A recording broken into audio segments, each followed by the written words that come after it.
Hello, it's Charles Scoble, your Golden Harvest agronomist here with your Agronomy In Action podcast. Hey, it is July the 24th. We're going to do things just a little bit different this week. I'm actually down in Indianapolis, Indiana for our sales kickoff meeting. It's been just amazing to spend time with a number of our seed advisors down here, and certainly wish we had them all down here, but we're learning a lot of great things about the new programs and products and innovations and technologies, and it's just a lot of fun and excitement. So, with that in mind, though, I still wanted to make sure we got our podcast out this week, and so we're going to go a little unscripted. Just work from some notes here, but go through some things that I guess I wanted to bring to everybody's attention as we think through what we learned this week and what we need to be thinking about for next week. And so, first of all, I guess this cooler weather. What is that going to mean for corn and soybean development? And as you think about that, boy, it makes me think of a couple things. One, first of all, is tar spot. We've been really fortunate, a little bit of disease here and there, but boy, nothing bad. We know that tar spot likes this cooler weather. We also know that it takes about 3 weeks from the time of infection till the time we see those first lesions. So my fear is if there's enough moisture, and with the dews we've been having, there's probably enough moisture in most of this corn out there. We're starting to possibly pick up some infections from this weather pattern we're in. So, we're thinking about fungicides and getting those out there. I just think our risk level is going up right now. And I think we always know that pretty good chance of a positive return on investment. Most of the time with fungicide on corn at this R1, R2 type stage. And boy, if we get some disease, we definitely know the response there as well. So, just make sure you're keeping an eye on what your plans are there. But if you're going to wait until the tar spot shows up in 3 weeks, might be a risk that we got to weigh in there in those decisions as we're making the entire crop plan. Second thing I guess I wanted to think about is, it's been really dry across a big part of the area. And for those folks that have been dry, my mind goes straight to spider mites. And haven't had a lot of reports yet, but it is my watch out thought for next week if we don't get these rains late in the weekend. And we're always going to find those spider mites on the edges of the fields first. It's amazing when you start to see that bronzing look out on the field, especially those edges, and you get out there and pull those plants out. And remember, all we're doing is you take and shake those plants on a white surface of some sort.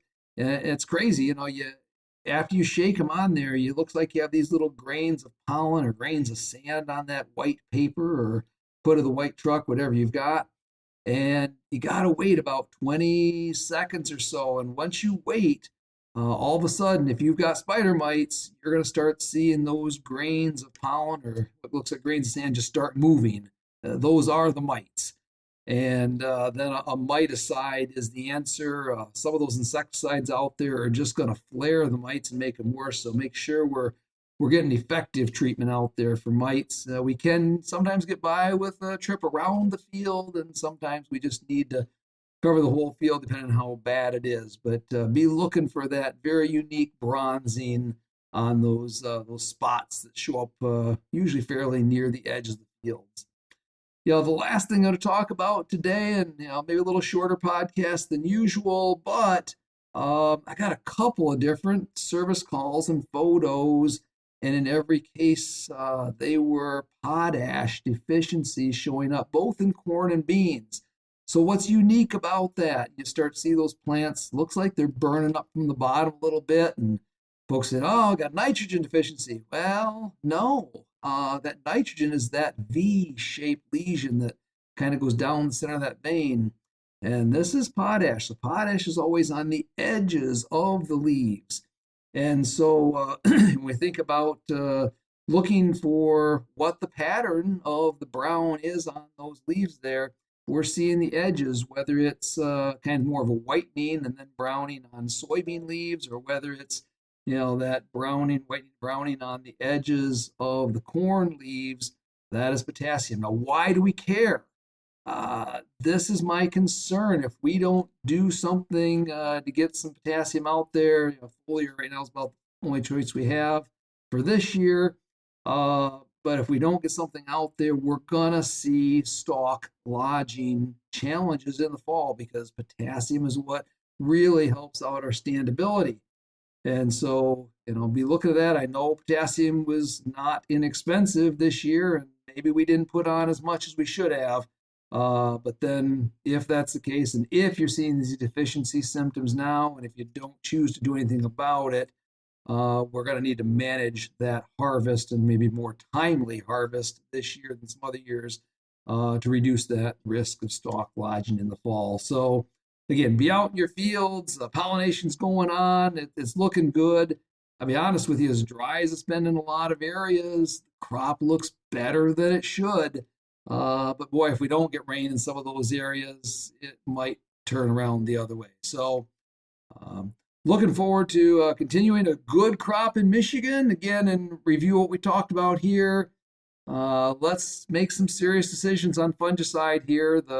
Not only the stress component of that, of helping to reduce stress out there, but the potential of tar spot getting started. Watching out for the droughty areas in soybeans for spider mites and treating if we see it. And then, of course, looking for those nutrient deficiencies. And if we don't choose to do something about those, being aware of the risk that we might see this fall. Well, again, folks, it's Charles Scoble, your Golden Harvest agronomist, with your Agronomy In Action podcast. And certainly continue to be safe out there. And we look forward to seeing you in the field.